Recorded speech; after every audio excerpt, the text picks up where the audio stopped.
누구? 네, 감사합니다. 인사해 주셔서.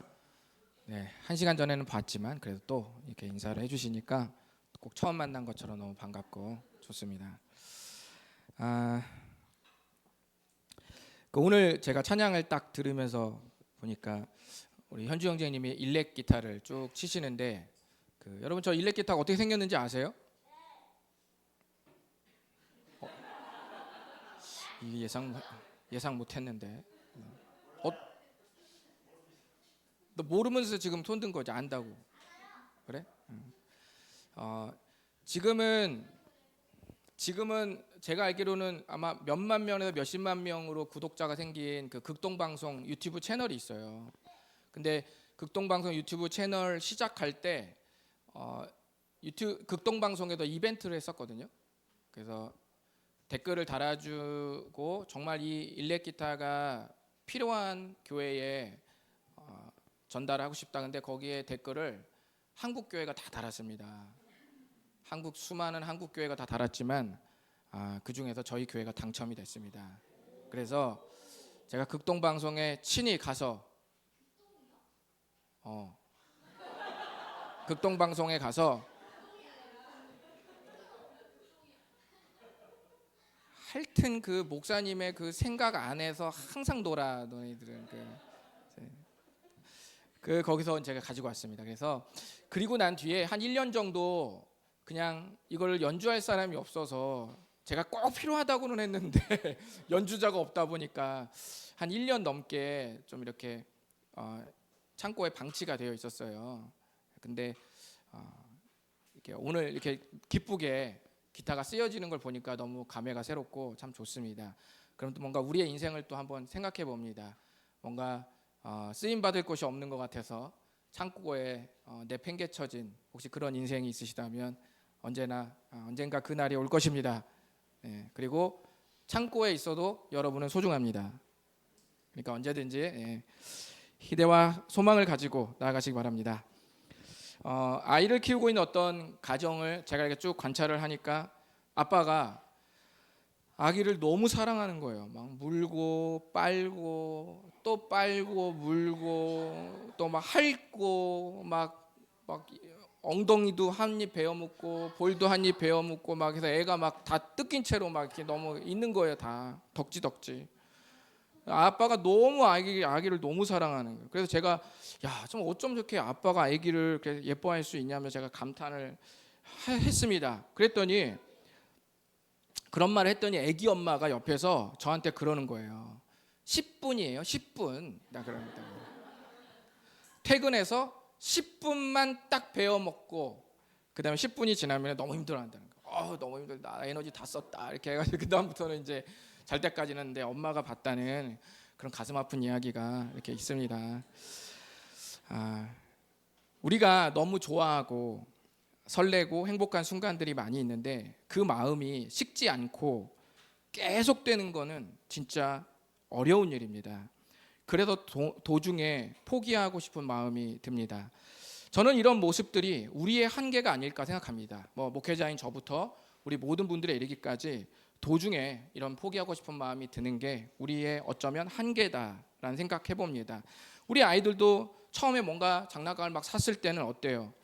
아침에 일어나자마자 그것부터 찾고 잘 때까지 밤에 잘 때도 다시 한번 문 열고 걔 한번 쳐다보고 또 자고 아침에 일어나면 걔 또 만나러 가고 이렇게 하면서 장난감을 너무 좋아하지만 조금만 지나면 걔가 어디가 있어요?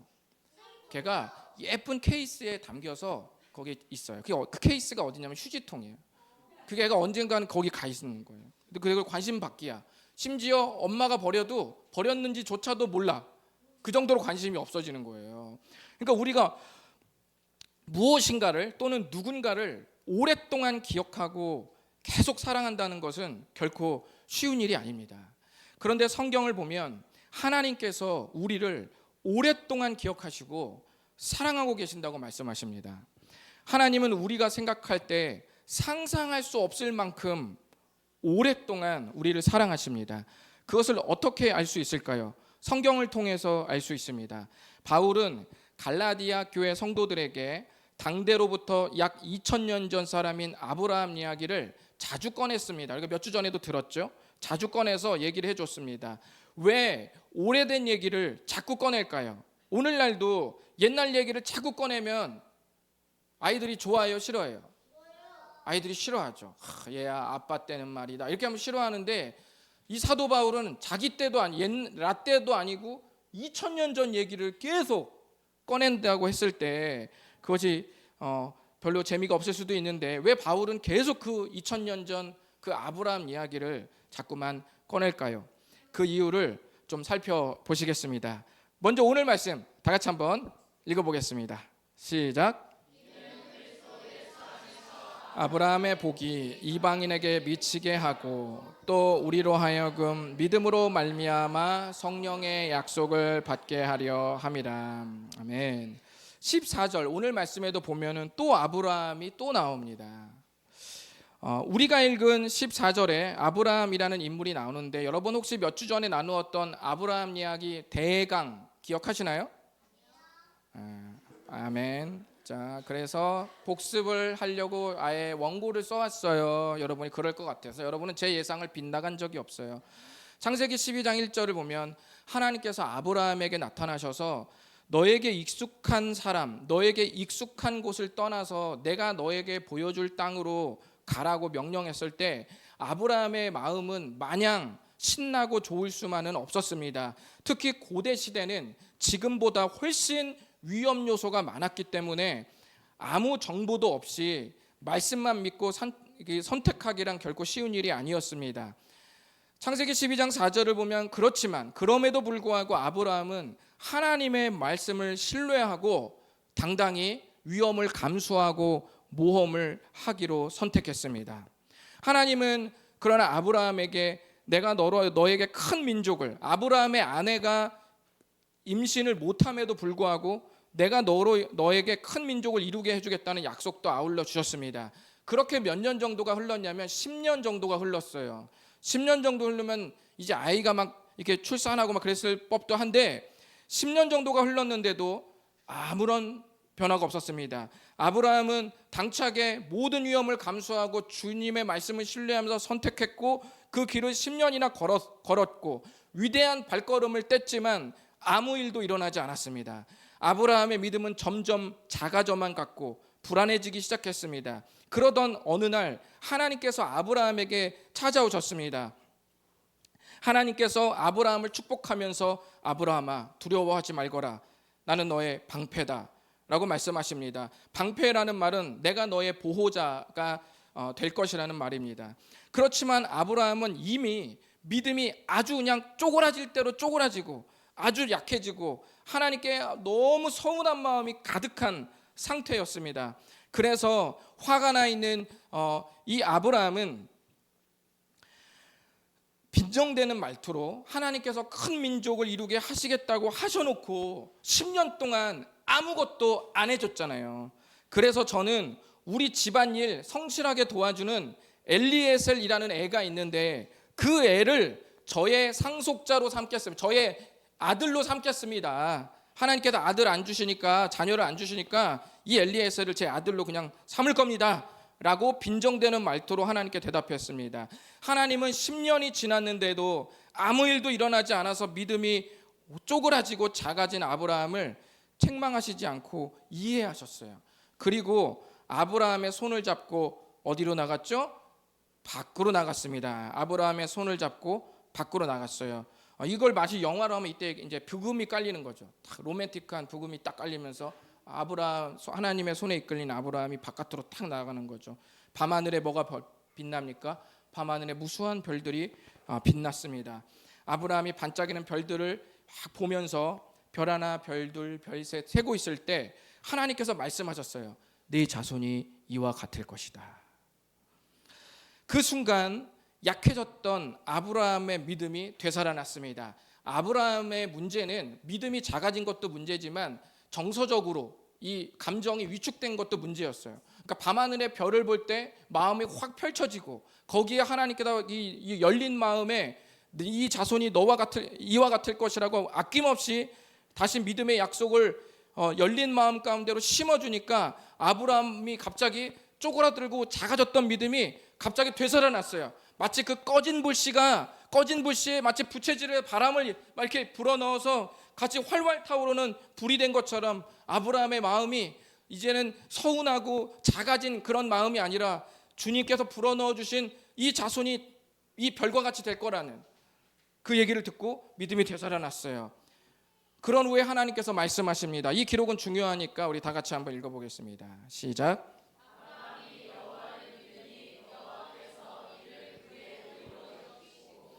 네, 아멘.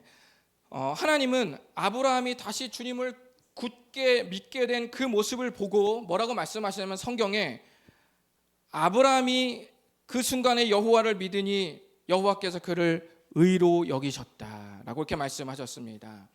의롭게 된다는 건 뭐라고 그랬습니까? 하나님이 보시기에 옳게 여기셨다. 하나님이 보시기에 그 모습이 옳다라고 말씀하셨다는 거예요. 아브라함이 여러분 무엇으로 의롭게 되었죠? 믿음으로 의롭게 되었죠. 믿는 걸 보고 의롭다라고 말씀하셨어요. 믿음으로 의롭게 되었습니다. 그래서 이때부터 갈라디아서 3장 7절을 보면 이때부터 아브라함은 뭐가 됐어요? 믿음의 조상이 되었습니다. 그래서 이후로부터 아브라함처럼 믿음을 갖게 된 사람들을 일컬어서 뭐라고 말하냐면 아브라함의 자손이다. 우리가 혈통적으로 무슨 아브라함의 아들과 딸은 아니지만 자손들은 아니지만 아브라함이 믿음으로 의롭게 된 것처럼 우리도 믿음으로 의롭게 되었다는 측면에서 우리는 아브라함의 자손이다라고 성경은 이렇게 말하고 있습니다. 그래서 갈라디아서 3장 8절은 우리가 유대인들의 입장에서 우리는 이방인이죠. 유대인들의 입장에서 보면 우리는 다른 민족이잖아요. 그렇죠? 그러니까 우리는 이방인이죠. 그래서 성경에 보면 하나님께서 훗날 많은 사람들이 믿음을 가져서 아브라함처럼 믿음으로 의롭게 되실 것을 미리 아시고 아브라함에게 너로 말미암아 많은 사람이 복을 받게 될 것이라고 주님께서 말씀하신 겁니다. 하지만 아브라함은 하나님의 약속을 믿음으로 의롭게 되었다고 했지만 우리는 누구를 믿음으로 의롭게 되죠? 우리는 예수님을 믿음으로 의롭게 됩니다. 아브라함은 하나님을 믿고 우리는 예수님을 믿는데 이거 뭔가 다른 건가? 다른 게 아니에요. 왜냐하면 요한복음 14장 6절에 보면 예수님이 하나님 아버지께로 가는 길이고 진리고 생명이라고 말씀하셨기 때문입니다. 그러므로 예수님께서 우리를 의롭게 하시기 위해 해주신 일 뭐죠? 우리를 대신해 십자가에서 죽으시고 부활하신 사실을 믿는 사람이 의롭게 된다고 말씀하셨습니다. 갈라디아서 2장 16절을 한번 우리 다 같이 읽어보실까요? 많지만 시작. 사람이 의롭게 되는 것은 율법의 행위로 말미암음이 아니요 오직 예수 그리스도를 믿음으로 말미암는 줄 알므로 우리도 그리스도 예수를 믿나니 이는 우리가 율법의 행위로서가 아니고 그리스도를 믿음으로써 의롭다함을 얻으려 함이라. 율법의 행위로서는 의롭다함을 얻을 육체가 없느니라. 아멘. 분명히 예수님을 믿음으로써 의롭게 된다고 말씀하셨습니다. 그런데 적지 않은 사람들이 믿음으로 의롭게 되는 것보다는 내가 무엇인가 노력해서 자격을 갖고 싶어 합니다. 이게 사람의 기본적인 성향이에요. 사람은 언제 떳떳하냐면 내가 땀을 흘릴 때 떳떳합니다. 뭔가 내가 공짜로 받았다고 생각하면은 어때요? 그럼 머리가 벗겨진다고 생각이 드는 거예요.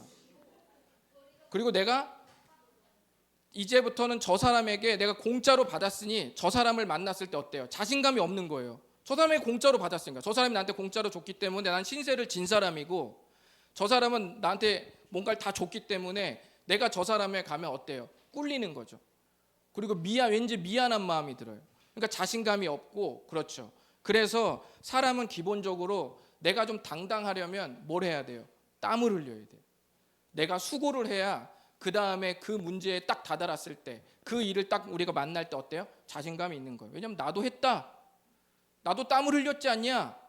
나도 그 힘든 거 할 때 나도 거기 같이 있었지 않냐? 라고 자신감 있게 말할 수 있는 거죠. 그러니까 사람은 기본적으로 내가 자신감을 갖기 위해서는 내가 그 일에 투입하고 같이 일을 해야 돼요. 같이 땀을 흘려야 돼요.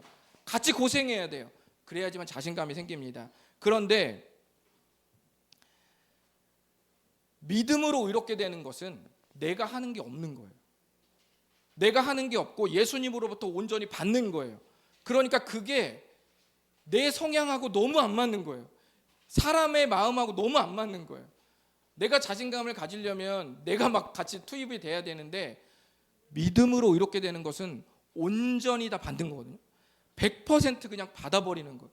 그러니까 마음이 괜시리 자신감이 없어지는 겁니다. 근데 성경은 그렇게 해서 우리가 자신감을 가지라고 말씀하십니다. 그런데 때때로 원래 자기 성향대로 내가 뭔가를 해서 주님 앞에 당당하게 서고 싶어 하는 사람들이 적지 않습니다. 그래서 갈라디아서 3장 10절을 보면 뭐라고 말씀합니까? 율법 행위에 속한 자들은 어디 아래에 있대요? 저주 아래에 있다라고 말합니다. 율법의 행위가 뭡니까? 하나님의 말씀을 열심히 지켜서 또는 내가 잘해서 하나님께 인정받으려고 하는 말과 행동을 율법의 행위라는 거예요. 이렇게 해서 내가 의로워지려는 사람은 전부 어디 아래에 있다고요? 저주 아래에 있다. 그러면 열심히 하려고 하는데 왜 저주라고 말씀하시지? 그럴 수 있는데 거기 두 번째 줄을 보세요. 세 번째 줄을 보세요. 모든 일을 항상 행하지 아니하는 자는 저주 아래에 있다. 모든 일을 항상 행하자. 99번 잘해도 한 번을 어기면 어긴 것이고, 99시간을 잘 견뎌도 1시간을 어기면 어긴 것이기 때문에 율법의 행위 아래에 있는 사람은 한 번, 1시간만 잘못해도 그게 율법을 어긴 거예요. 잘한 게 3,000개 돼도 한 번 잘못하면 그건 어긴 겁니다. 그러니까 그렇게 해서 내가 의로워지려는 사람은 결국 내가 한 번은 실수를 하기 때문에 자동으로 저주 아래 놓이게 되는 셈입니다. 이 저주를 여러분 누가 대신 감당하셨을까요? 갈라디아서 3장 13절을 한번 읽어보겠습니다. 시작. 그리스도께서 우리를 위하여 저주를 받은 바 되사 율법의 저주에서 우리를 속량하셨으니 기록된 바 나무에 달린 자마다 저주 아래에 있는 자라 하였습니다. 아멘. 제가 말씀드렸죠. 고대 시대에는 범죄자의 시체를 나무에 달아 올려놔요. 그러면 길거리에 있는 사람들이 다 나무 장대에 올린 범죄자의 시신을 보겠죠. 그것이 무슨 효과죠? 너네도 범죄하면 저렇게 된다 라고 경고하는 거예요. 그러니까 나무에 달린 범죄자의 시신은 좋은 의미일까요? 나쁜 의미일까요? 나쁜 의미예요. 그래서 나무에 달린 자는 저주 아래에 있다라는 고대의 말씀이 있는 거예요. 그래서 나무에 달려있을 그 사람이 원래 누굽니까? 원래 누가 나무에 매달려 있어야 됩니까? 누가 범죄자입니까? 누가 죄를 사함입니까? 누가 율법의 행위에서 모든 일을 항상 행하지 않은 사람이 누구예요? 우리 모두죠. 우리 모두예요. 우리 모두가 장대에 높이 달려있을 대상자인데 예수님이 매달리셨습니다. 우리가 매달려야 되는데 예수님이 매달렸어요. 어릴 적부터 가르쳐주지 않아도 악을 행하는 본질상 죄인이고 성장에서도 최선을 다해 살려고 하지만 모든 일을 항상 완벽할 수 없기에 죄인의 삶을 살 수밖에 없는 우리를 위해 예수님께서 대신 매달리셨습니다. 누가 불의했습니까? 우리가 불의했습니다. 어떻게 나한테 그럴 수 있냐며 억울해하는 그 죄를 누가 지었습니까? 내가 지었습니다. 우리가 예수님을 십자가에 못 박았습니다. 오성현이 예수님을 십자가에 못 박았습니다. 이것이 교회에서 그 누구도 내가 의롭다고 말할 수 없는 이유입니다. 다만 우리가 이렇게는 말할 수 있어요. 나는 부족하지만 예수님을 믿음으로 의롭다고 여겨주시는 하나님으로 인해 저는 의로워졌습니다. 이렇게는 말할 수 있습니다. 여러분, 의롭다는 말과 의롭다고 여기다라는 말은 다른 겁니다. 내가 나를 의롭다고 여기는 거는 그냥 내가 의로운 거예요. 그렇지만 의롭다고 여겨주신다는 것을 갖는 믿음은 나는 원래 의롭지 않은데 하나님께서 나를 예수님의 그 믿음을 보고 의롭다고 여기는 거예요. 그게 다른 겁니다. 우리에게는 의롭다고 여겨주시는 믿음을 갖는 거지 우리가 의로운 것이 아닙니다. 이것이 몇 주 동안 우리가 나누었던 갈라디아서의 내용이었습니다. 바울은 왜 2000년 전 아브라함 이야기를 꺼냈을까요? 갈라디아 교회 성도들이 다른 복음의 매력을 느꼈기 때문입니다. 다른 복음은 뭐죠? 예수님을 믿음으로 의롭게 된다고 생각하지 않고 율법의 행위를 반드시 지켜야만 의롭게 될 수 있다고 말하는 가르침입니다. 그럼 아브라함 때부터 약 2000년 동안 갈라디아 교회 성도들에게 믿음이 생길 때까지 약 2000년 동안 하나님은 무엇을 하셨을까요? 우리는 죽고 살고 계속 다음 세대가 태어나고 살고 살고 먹고 죽고 이러고 다 죽는데, 그러면 그 긴 기간 동안 하나님은 무엇을 하셨을까요? 이 약속을 이루셨습니다. 이 약속은 긴 기간 동안 하나님께서 우리를 신실하게 사랑하셔야만 이룰 수 있는 약속입니다. 그렇죠? 사랑해야지만 기억을 계속하고 있는 거예요. 기억을 계속하고 있다는 건 신실하게 우리를 긴 기간 동안 사랑하셨다는 증거입니다. 하나님께서 2000년이 지나는 동안 만약에 다른 일을 하시느라고 이 약속을 까먹었으면 어땠을까요? 이 약속은 이루어지지 않습니다. 여러분들과 약속은 했지만 그렇게 사랑하지 않기 때문에, 약속은 했지만 다른 일하느라 바빠서 여러분과 약속을 지키지 못했다면 그 약속은, 아브라함의 약속은 지금 우리에게 도착하지 않았겠죠. 그러니까 약속이 이루어진다는 말 안에는 하나님의 기나긴 사랑이 담겨 있는 겁니다. 우리 한번 따라해 보실까요? 약속이 이루어진다는 말 안에는 하나님의 기나긴 사랑이 담겨 있다. 기나긴 사랑이 담겨 있다. 네, 담겨 있습니다. 최고의 사랑이 뭡니까?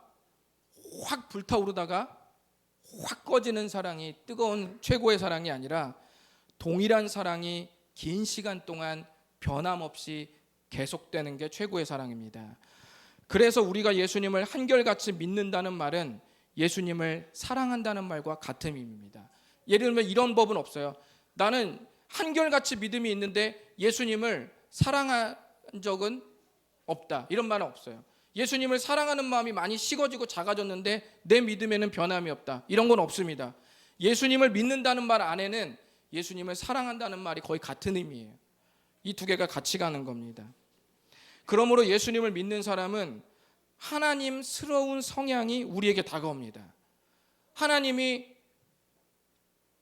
죄인을 사랑하면 하나님스러운 사람은 죄인을 어떻게 다룰까요? 사랑스럽게 다루겠죠. 하나님께서 실수한 자를 포기하지 않았다면 하나님스러운 사람은 실수한 자를 어떻게 할까요? 포기하지 않겠죠. 하나님께서 불의한 우리를 용납하셨다면 하나님스러운 사람은 불의한 사람을 어떻게 할까요? 용납하겠죠. 이렇게 우리는 주님을 닮아가는 겁니다. 하나님은 MBTI가 없으세요. 우리는 MBTI가 있는데 우리 주님은 MBTI가 없습니다. 왜냐하면 우리 주님이 모든 기질과 성향을 창조하시는 분이시기 때문에 우리 하나님은 모든 성향을 전부 이해하십니다.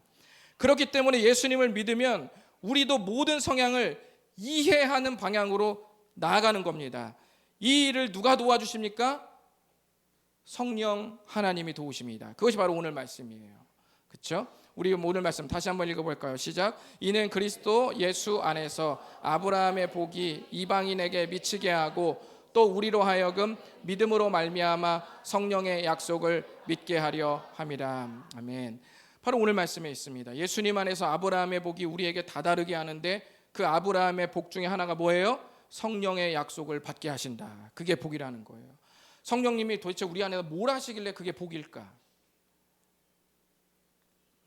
요한복음 14장 26절 읽어보겠습니다. 시작. 보혜사 곧 아버지께서 내 이름으로 보내실 성령, 그가 너희에게 모든 것을 가르치고 내가 너희에게 말한 모든 것을 생각나게 하리라. 아멘. 보혜사는 성령님을 한자로 표현한 단어입니다. 지키시고 은혜를 베푸시는 분이란 뜻이에요. 지키시고 은혜를 베푸신다, 이런 뜻입니다. 보혜사 성령님께서 하시는 일이 뭐라고 했죠? 가르치고 가르친 것을 생각나게 하시는 분이라고 말씀하셨습니다. 그래서 성령님은 자꾸만 우리를 어디로 데리고 갈까요? 성령 하나님이 우리를 어디로 데리고 갈까요? 골고다 언덕으로 데려갑니다. 성령 하나님이 우리를 골고다 언덕으로 데려가요. 골고다 언덕이 어디예요? 예수님께서 십자가를 지시기 위해 오르신 언덕입니다.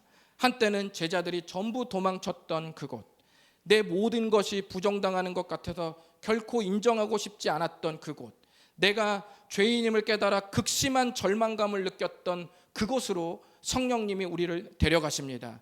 그런데 그곳에서 내 모든 절망감과 내 모든 시행착오, 내 실수, 내 악한 본성 전체를 지시고 오르신 한 분, 예수님을 만나게 됩니다.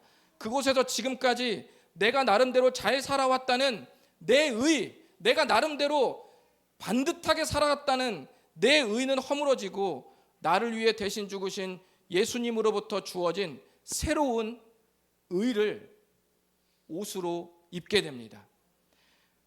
나도 죄 없는 예수님을 나무 장대에 매단 장본인으로서 주 앞에 나아가는 겁니다.